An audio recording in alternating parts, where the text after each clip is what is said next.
I'm just curious about the president's revelation by way of Twitter that he has no knowledge of any tapes, didn't have any tapes, doesn't have any possession of any tapes.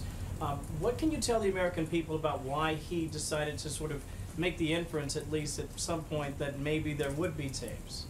Look, I think the president's statement via Twitter today is extremely clear. I don't have anything to add beyond the statement itself. I get that the tweet is speaking for itself, but I'm curious why it took so long, 41 days, for this to be laid to rest, and whether the president is recording any Oval Office conversation. You guys asked for an answer. He gave you one. He said he would have it to you by the end of this week, which he did.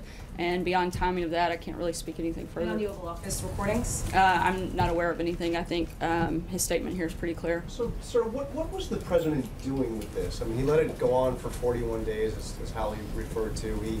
He did that tweet 41 days ago seemed to be, you know, a very kind of ominous message to Comey. You better hope there are no tapes.